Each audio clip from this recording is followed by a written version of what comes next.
untuk menebus hidup kami Tuhan.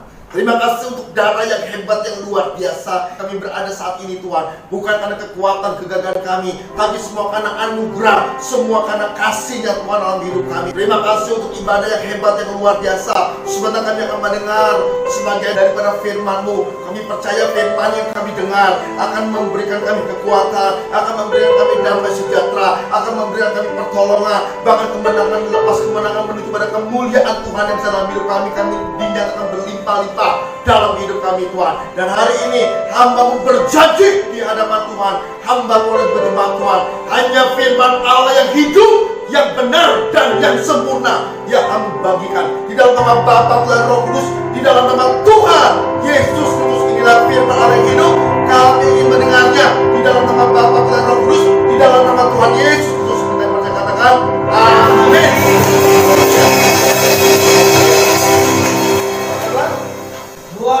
Luar biasa, dahsyat, hebat, ajaib Tuhan kita. Amin.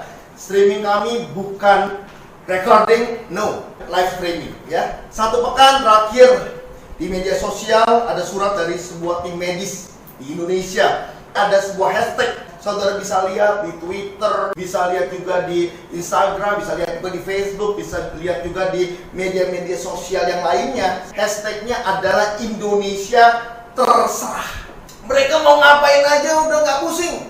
Bahkan tim medisnya bilang ya sudah, bahwa kalian di luar, kami yang ada di rumah saja. Kenapa Pak? Kok bisa ada sebuah hashtag namanya adalah Indonesia terserah? Saya percaya bukan hanya karakter, bukan hanya budaya, tapi juga mental. Nah hari ini saya ingin berbicara tentang revolusi mental.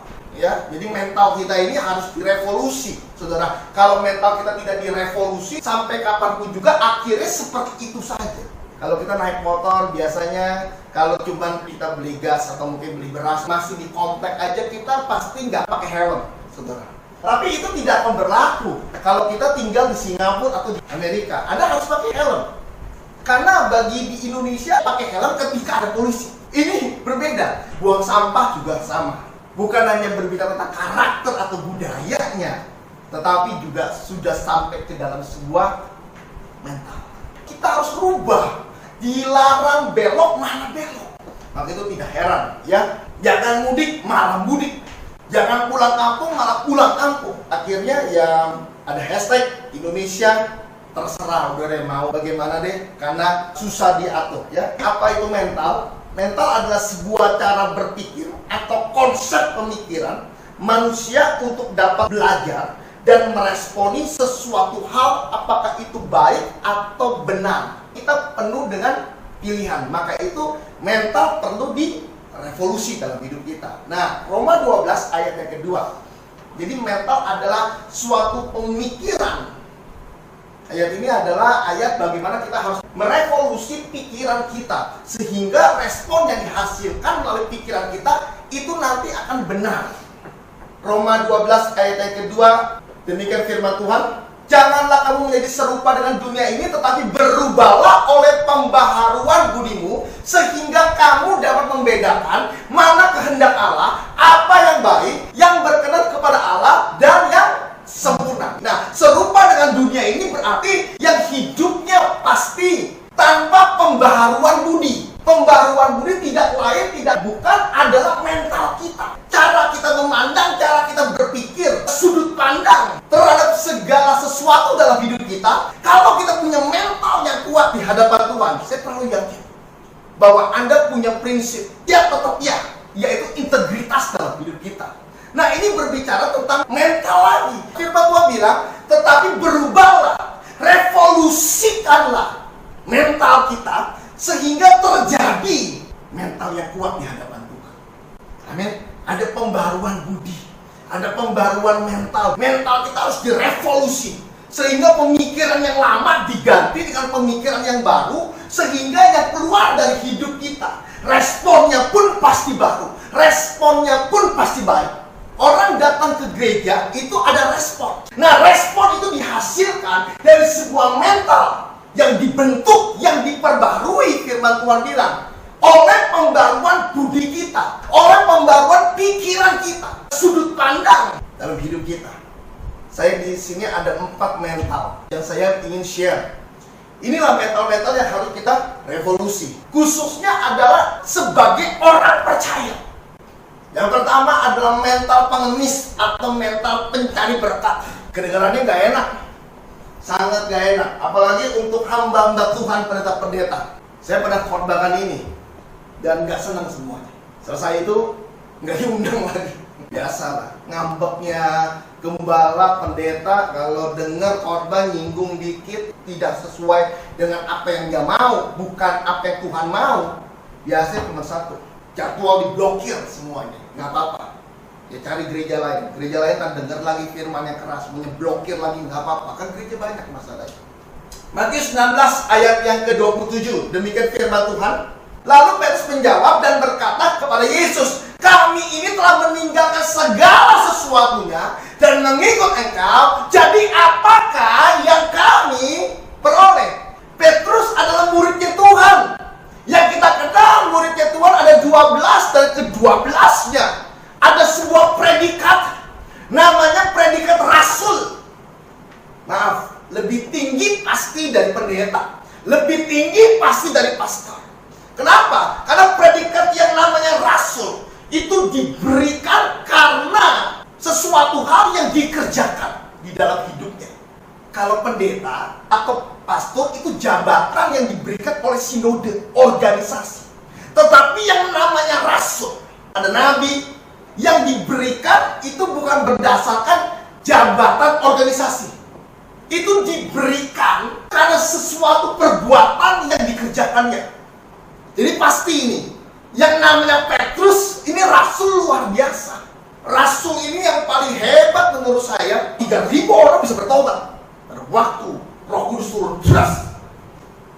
Dan sebelum itu pun, Petrus rasul, murid Tuhan Yesus, ada bersama-sama dengan Tuhan Yesus. Dia apa? Melayani Tuhan Yesus.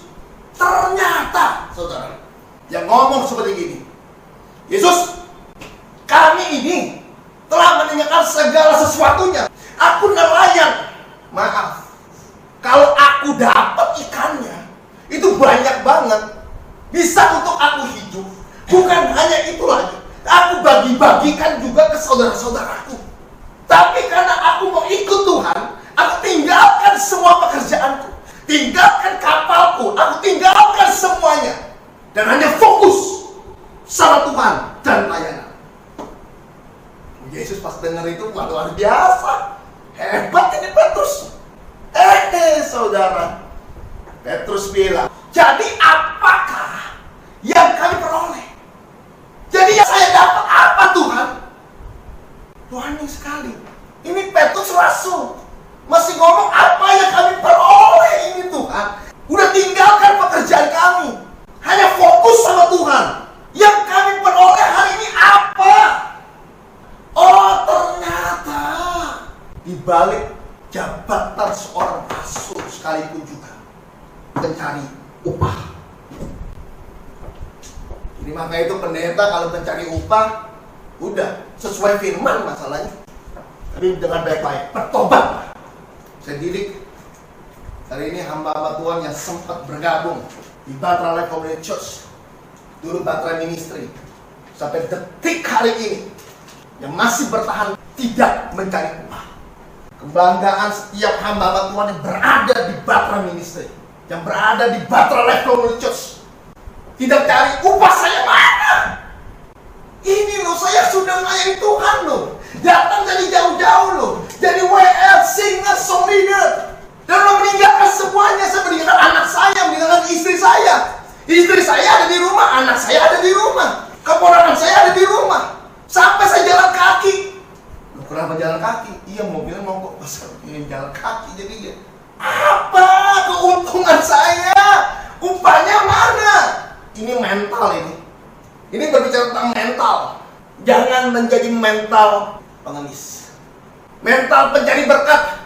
Oh, berarti saya datang ke gereja untuk supaya saya dapat berkat. Ini salah sekali. Ntar saya akan bukakan buat kita semua. Pada waktu Anda memberikan, itu bukan supaya Anda diberkati. Ini banyak ayat-ayat yang dipakai untuk menyesatkan. Bukan ayat yang sesat, tapi ayat-ayat yang dipakai untuk menyesatkan. Hari ini kita memberikan itu karena kita mengasihi Tuhan, bukan untuk diberkati. Kenapa? Karena kalau untuk urusan berkat, Anda sudah diberkati. Sampai detik hari ini kami tidak pernah yang namanya ada kolektor. Bahkan kami tidak kenal kolektor. Baik Allah tidak ada kolektor. Yang ada peti persembahan ada, yes. Tapi kolektor tidak pernah ada. Saya bingung, kolektor itu bisa ada tuh dari mana? Pasti dari bapak-bapak gereja yang memang fokusnya sama uang. Kalau nggak fokus sama uang, nggak ada ya kolektor. Melayani Tuhan bukan karena sesuatu hal. Melayani Tuhan karena hari ini kau berterima kasih atas hidupmu sudah dipelihara sama Tuhan. Dan apa yang ada dalam hidup saya ingin berikan buat Tuhan. Saya kenal satu notaris, baru kenal saya. Notarisnya namanya Poltak.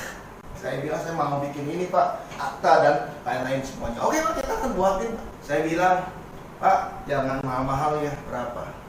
Dia tahu saya orang Kristen. Dia nggak mahalin, dia nggak murahin, gratis. Saya bilang kalau gini saya nggak mau semuanya. Enggak Pak, saya mau beri gratis. Bapak mau bikin akte apa aja nggak apa-apa. Saya mau berikan untuk Bapak gratis.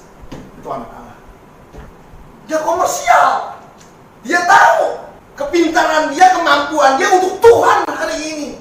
Dia mau tabur buat gereja. Saya bilang berapa Pak? Jangan apa, jangan gratis lah, 500.000 lah. Nggak mau dia 500.000 aja. Nggak ada notaris 500. Nggak ada. Dia bilang gratis. Apa yang kau punya dalam hidupmu buat Tuhan. Pintaranmu kasih buat Tuhan. Suaramu kasih buat Tuhan. Secara apa? Gratis. Kenapa? Engkau menghembuskan nafas. Nggak bayar ini. Ini kalau hitung-hitungan nafas oksigen, udah. Kita adalah orang yang paling berhutang. Hutangnya hutang nyawa sama Tuhan. Yuk berikan buat Tuhan ini. Amin. Yang jadi dokter juga. Berikan buat Tuhan. Pengabdian itu. Bukan komersial. Saya ada satu jemaat yang udah sangat lama sekali sakit hernia. Hernia sakitnya tuh di sini.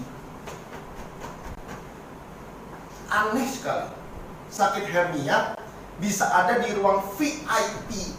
VIP-nya ICU. Itu kurang lebih 2 bulan kalau saya tidak salah. Aneh sekali. Saya datang, Ibu sakit apa? Hernia apa? Loh kenapa Ibu ada di sini? Di ICU 2 bulan. Ini loh Pak Andre, saya kagak tahu bagaimana. Saya ada penyakit hernia, dioperasi. Habis pas dioperasi, dokter bilang katanya ada saluran pernafasan kagak baik, dibolongin lah di sini. Pas dibolongin di sini, sampai akhirnya saya nggak bisa napas. Dan akhirnya saya masuklah ke ruang ICU sampai hari ini. Oh datang wartawan Kompas, Media Indonesia, datang semuanya. Akhirnya udah, oke, saya bebasin semua biaya. Yang mau di ruang ICU fit berapa lama pun nggak ada masalah. Ya iyalah. Kenapa? Buang orang hernia adanya di sini. Pernafasan adanya di atas, hernia itu bagian bawah. Aneh. Bisa-bisanya dibolongin di leher. Akhirnya udahlah, nggak usah diekspos, dibiayain semuanya. Maka itu di VIP 2 bulan ICU. Yuk, kalau jadi dokter, punya rumah sakit, share the love. Berikan kasihnya, bukan komersialnya. Kalau kita punya rumah sakitnya kita berikan kasih. Orang akan donate itu, berikan kecukupan semuanya. Saya melihat rumah sakit Seci itu bagus. Yang orang Buddha punya, itu tidak komersial. Daripada rumah sakit orang Kristen gitu. Komersial, nggak ada duit, nggak bisa masuk. BPJS belum diurus, nggak bisa masuk semuanya. Orang butuh bantuan dulu. Tapi Seci dibagi-bagiin makanan. Yang sakit ada dokter gratis. Sekolah Kristen berapa banyak? Mahal-mahal semuanya. Kenapa nggak digratisin aja? Kasihan sekali. Coba kita lihat dulu yuk. Yohanes 9 ayat ke-8. Tetapi tetangga-tetangganya dan mereka yang dahulu mengenalnya, jadi orang ini dikenal sebagai pengemis. Jadi ada orang-orang yang bisa mengenal kita lewat apa yang kita lakukan. Jadi lewat kehidupan kita, Orang bisa mengenal. Mengenal dari apa yang kita lakukan. Hati-hati. Di gereja adalah tontonan kita dan tontonan orang luar. Dengan apa yang kita lakukan di gereja, apapun juga, firman Tuhan bilang, yang dahulu mengenalnya sebagai pengemis, berkata, bukankah dia ini yang selalu mengemis? Orang bisa kenal kita dari perilaku kita. Hati-hati dengan perilaku pengemis yang selalu minta-minta pastinya. Bukankah dia ini yang selalu mengemis? Jadi orang ini nggak ada pekerjaan lain selain apa? Ngemis. Saya berharap ini bukan pendeta, hamba-hamba Tuhan. Tapi kalau ternyata benar, bertobatlah. Ngemis bagaimana sih Pak? Ngemis itu untuk dikasihi. Ceritain kehidupannya dari A sampai Z. Ceritain masalahnya dari A sampai Z. Ceritain semua hutang-hutangnya, ceritain semua kesusahannya dan lain-lain semuanya. Dan ujung-ujungnya cuma satu, belas kasihan supaya apa? Supaya orang kasih dia uang. Ngemis. Di gereja kamu ada makanan nggak? Kalau kagak ada makanan males. Nggak ada apa nih. Paling rame dua, Natal sama Paskah. Napas namanya. Natal pasti ada makanan. Paskah juga sama, minimal dapat telur. Telur Paskah buka, cabai satu pakai nasi, enak ya. Napas rame. Tapi hari-hari biasa, udah nggak ada. Pengemis-pengemis rohani. Adanya tuh di mana? Ya pengemis rohani pasti adanya di gereja. Kalangannya kalangan gereja pastinya. Dan juga hati-hati, mimbar ini untuk menyatakan kemuliaan, tapi bukan untuk mengemis kemuliaan. Ya kita mau bangun gereja, donasi dong. Bilangnya bantu doa dulu.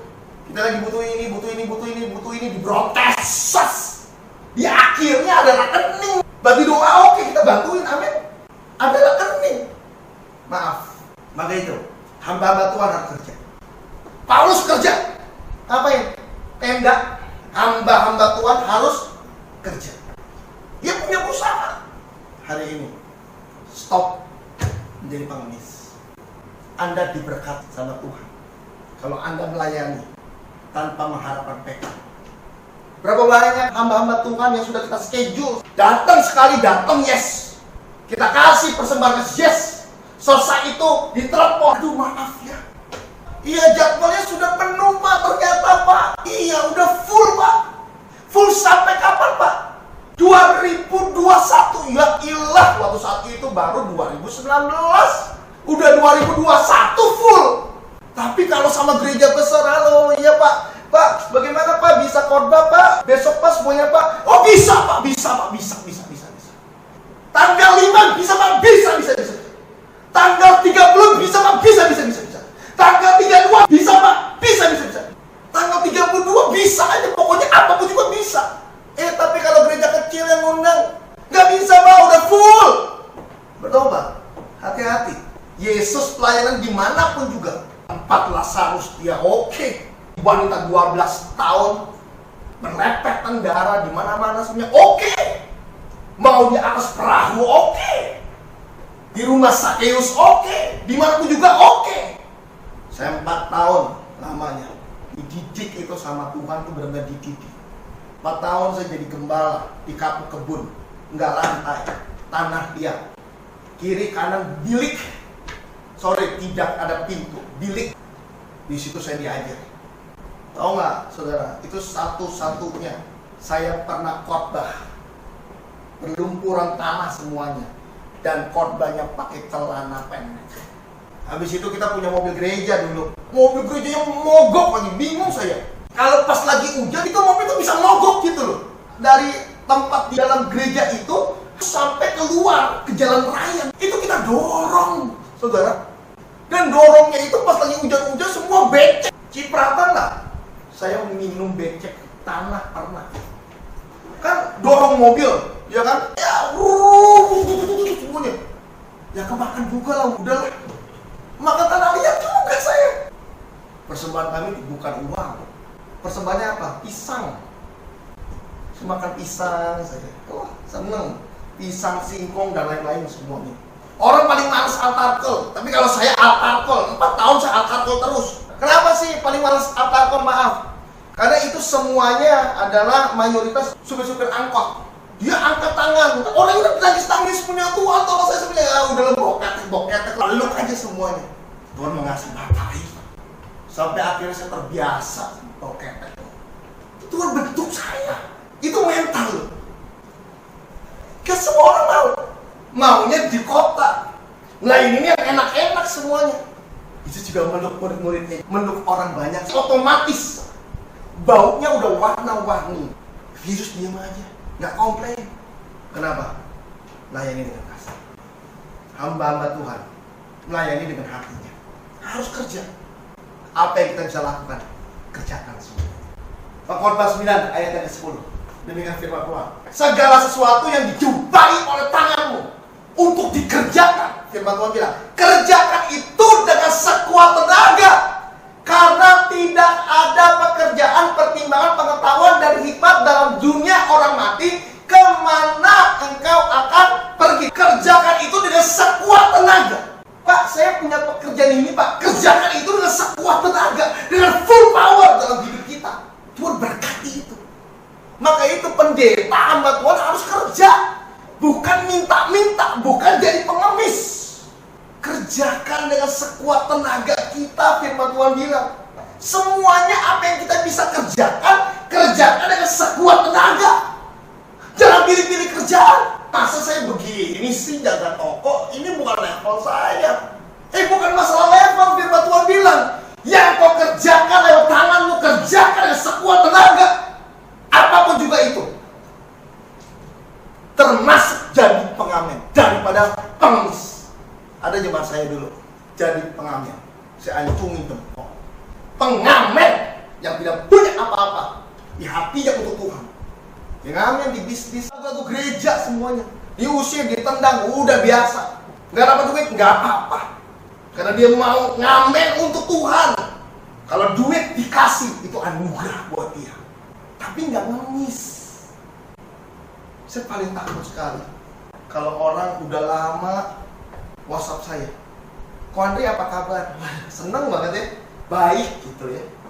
Kok bisa nggak? Pada saat bisa nggak? Kadang kalau udah ngomong bisa nggak, aduh, bisa apa sih? Bisa nggak doain saya? Wah, tenang banget. Oh, kayak anugerah Tuhan turun luar biasa, terima kasih Tuhan. Bisa nggak doain saya? Tapi kalau bisa nggak pinjam, aduh, itu kayak durian jatuh itu, buruk gitu. Nggak ditolongin, diomongin, ditolongin, kita juga lagi nggak ada. Dia sebagai hamba Tuhan juga stres. Jemaat juga stres, saya juga tahu, jemaat juga ada. Halo, apa kabar? Pertama kalinya enak deh, bener-bener deh. Baik, yes. Kita mau menolong, yes. Tapi jangan sampai kita mau menolong, akhirnya kita yang ngemis. Kita yang minjemin jadi kita yang ngemis. Maka itu, ada unsur uang di dalam gereja. Hentikan. Stop. Udah, urusan gereja adalah urusan kerohanian. Tidak boleh dicampur sama bisnis. Bantuan doa boleh, bantuan dana, Tuhan Yesus tolong. Pendeta enak nih, dia punya duit banyak dan lain-lain sebagainya. No, sama sekali. Pendeta gembala itu cuma boleh mengambil uang persepuluhan maksimal 1.500.000. Saya punya hitungan. Dia jadi gembala besar sekalipun juga, cuma boleh ambil 1.500.000. Nggak boleh lebih, nggak UMR aja Pak, tidak. Yang penting si pendeta hidup, tidak mati. Maka itu pendeta kerja. Segala sesuatu yang dijumpai oleh tanganmu untuk dikerjakan, kerjakan itu dengan sekuat tenaga. Apapun juga. Amin. Saya pernah jadi kurir mengantar barang-barang Lazada pakai motor. Saya pernah jadi itu. Datang ke rumah orang, nggak ada orangnya. Besok datang lagi. Saya pernah juga nganter, dia marah-marah. Barangnya baru ini aja Pak. Saya kan pesan 2 Pak. Ini kenapa baru 1 semuanya Pak? Bapak kerja yang benar. Lah, gue cuma kurir. Saya pernah jadi kurir dengan tas yang besar di belakang. Naik motor saya. Nggak ada yang ngira ini pendeta ini. Saya kerjakan itu dengan apa? Tangan saya. Baru saya marah sama anak saya. Saya kasih vitamin. Harganya murah. 400 perak dapat 2. Saya potesin buat dia. Vitamin 400 perak. Kok isap ini. Sehat vitamin. Dia buang itu vitamin, saya lihat. Saya ambil itu dari tong sampah. Saya lihat. Kokoh, kenapa buang vitamin ini? Saya nggak marah. Saya bilang, maaf ya kok, di vitamin ini ada keringatnya papi. Meskipun 400 perak, nggak mudah itu. Jangan anggap remeh. Nggak punya uang pun, papa saya bilang, Andri mau makan apa, makan semuanya. Papa beli. Habis itu dia bilang, tapi harus habis. Saya sampai hari ini makan harus habis. Didikan papa saya. Saya beliin semuanya, tapi harus habis. Yes. Kalau makan standing party, pernikahan, saya ambil, saya mau aja. Saya nggak ambil, aji mumpung nih, ambil semuanya, udang ini semuanya saya ambilin semuanya. Karena, kagak enak. Sayang itu 300.000 satu piringnya. Kalau nggak mau, kagak usah. Sampai detik hari ini, saya makan habis, kecuali basi aja itu makan. Vitamin kecil, 400 perak harganya. Ada keringat seorang bapak. Itu pekerjaan kita. Hargai semuanya. Termasuk juga bapak ibu yang punya anak. Didik anak kita. Papa sama mama kerja banting tulang luar biasa. Anak pasti akan menghargai. Apa yang kita bisa kerjakan semuanya Tuhan. Dengan apa? Sekuat tenaga, the full power. Dan jangan menjadi pengemis rohani. Amin. Bisa berusaha sendiri. Tanpa yang namanya donasi dari manapun juga kita masih punya usaha sendiri. Semuanya gantungkan diri kita dengan Tuhan. Gantungkan diri kita dengan orang lain. Nanti akhirnya diomongin, iya. Bantunya cuma gopek. Diomonginnya sampai 50 hari. Kadang-kadang nggak berlanjut juga. 1 tahun setengah masih diungkit-ungkit lagi semuanya. Lu tahu nggak sih, dia kalau keganggu batu mati itu dia. Dengan kita kerja, dengan sekuat tenaga, firman Tuhan bilang, Tuhan yang memberkati kita. Yang kedua nih, mental aji mumpung ini. Markus 11 ayat 15 sampai ayatnya ke-16. Ya, demikian firman Tuhan. Lalu tibalah Yesus dan murid-muridnya di Yerusalem sesudah Yesus masuk ke Bait Allah. Mulailah ia mengusir orang-orang yang berjual beli di halaman Bait Allah. Meja-meja penukar uang dan bangku-bangku pedagang merpati dibalikannya. Jadi pada waktu Yesus sudah masuk ke Bait Allah, mulailah ia mengusir orang. Jadi bukan pas di luar. Ternyata di Bait Allah itu dijadikan oleh orang-orang ini sarang penyamun. Berjual beli di halaman Bait Allah. Berjual belinya di mana? Pak, nggak di gereja, Pak. Firman Tuhan bilang, Pak, yes, di gereja lebih salah lagi. Di halaman Bait Allah, di halaman gereja juga salah. Jualan apapun juga. Jualan CD, ya bagus, oke sih.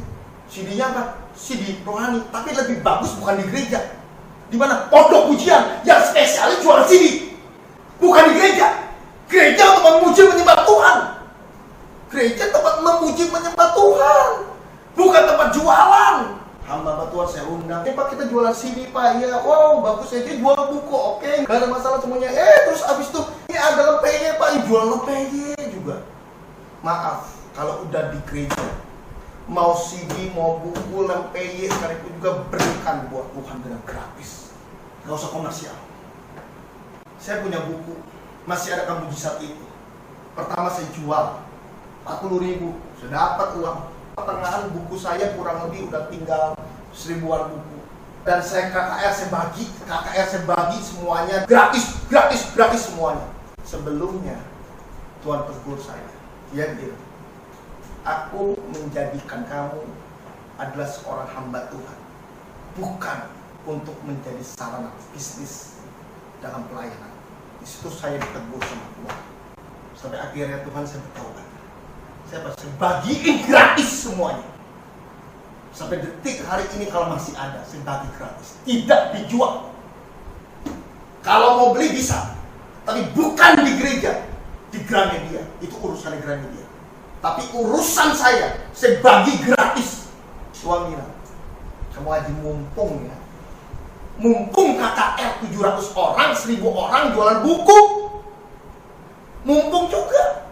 Kamu khotbah gila-gilaan, frontal luar biasa. Orang-orang tertarik sama khotbah kamu. Kamu jualan buku, pinter kamu. Mencuri kemuliaan Tuhan. Di balik pelayanan, ada yang kamu mau dapat hasilkan raya semua. Padahal PK kamu tidak terima, tapi jualan buku. PK saya nggak pernah terima, di gereja manapun juga. Sampai detik hari ini. Mau dikasih berapapun juga, nggak pernah terima. Tapi jualan buku. Buku jualan saya. Sambil mawon. Bertobat saya. Saya bilang, Tuhan saya nggak mau Tuhan. Oke, gratis bagikan, gratis semuanya. Pada waktu saya berikan semuanya. Hari ini udah lebih dari 40 juta saya dapat. Kasih karunia Tuhan dalam hidup saya. Kemarin kita mau beli sosis sama beli nugget.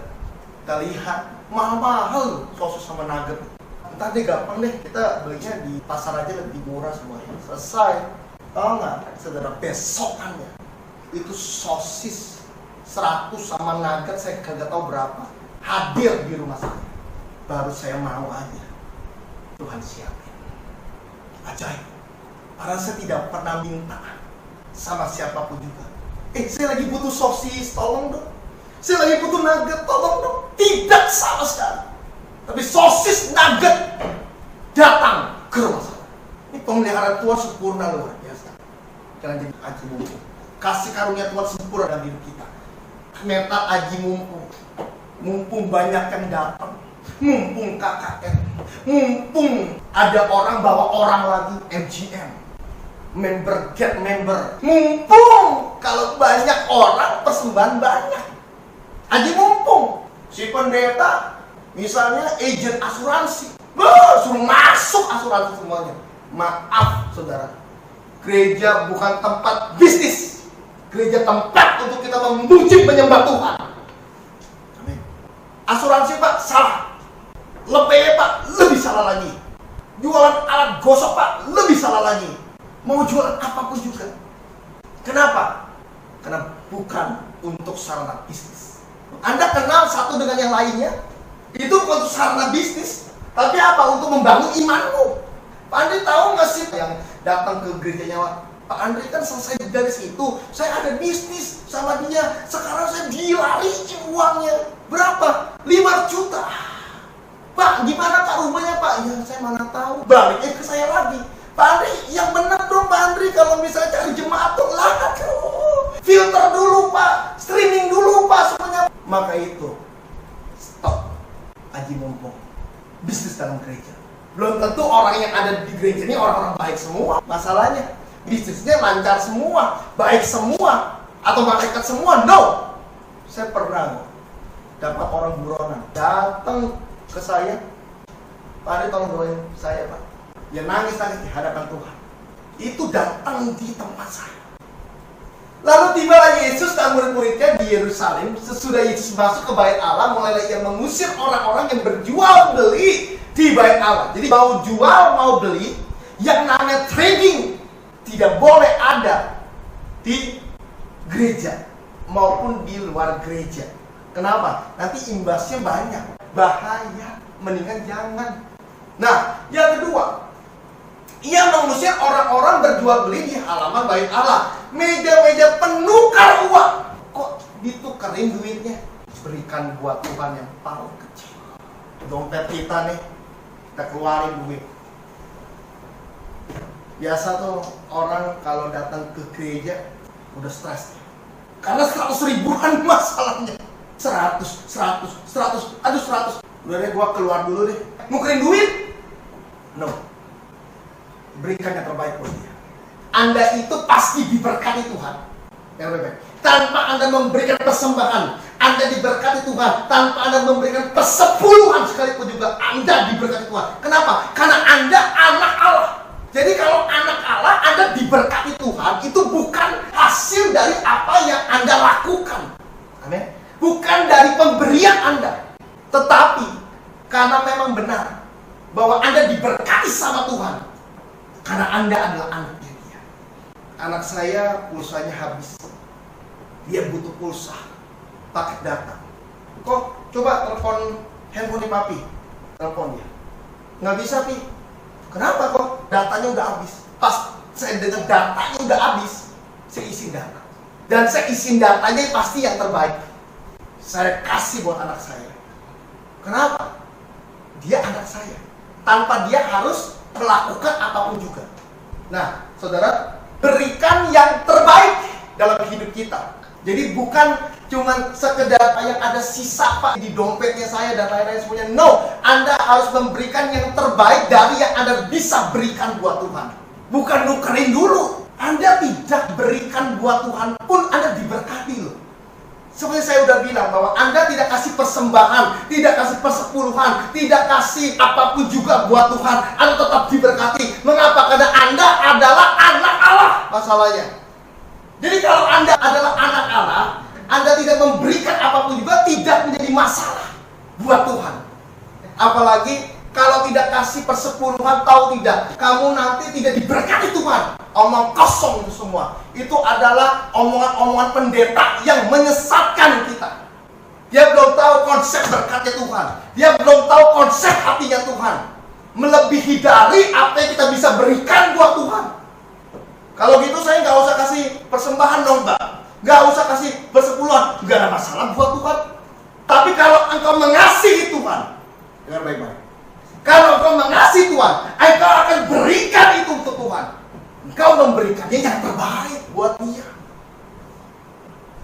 Jadi persembahan persepuluhan adalah hasil yang terbaik, bukan untuk diberkati Tuhan, tetapi karena engkau mengasihi Tuhan. Karena engkau mengasihi Dia lebih dari apa yang Dia bisa berikan di dalam hidup kita. Ada satu ayat ya, bukan ayatnya sesat, tapi ayat yang digunakan untuk menyesatkan kita. Lukas 6 ayat 38. Ini yang terakhir. Dan dengan firman Tuhan, berilah dan kamu akan diberi. Jadi gini, kalau kita memberi, firman Tuhan bilang, maka kita akan diberi. Kalau kita memberikan persembahan, persepuluhan, maka kita akan diberkati. Betul? Nah, coba kita lihat. Berilah dan kamu akan diberi suatu takaran yang baik, yang dipadatkan dan yang digoncangkan dan yang ditumpahkan keluar, akan dicurahkan ke dalam ribaanmu. Sebab ukuran yang kamu pakai untuk mengukur akan diukurkan kepadamu. Berilah, maka kamu akan diberi. Dipadatkan, digoncangkan. Ukuran yang dipakai untuk engkau mengukur akan diukurkan kepadamu. Baca ayat atasnya. Coba ayat ke-37, coba kita baca. Ini ayat berbicara bukan tentang berkat. Tidak ada satupun ayat ini tentang berkat. Berilah, kamu maka akan diberi. Itu bukan berkat sama sekali. Ayat ke-37 mengatakan, janganlah kamu menghakimi. Perikopnya juga adalah hal menghakimi. Jadi ayat ini, kalau kamu beri penghakiman, maka kamu akan dihakimi juga. Tapi bukan beri berkat, kamu akan diberkati. Setiap kita baca ayat ada konteks.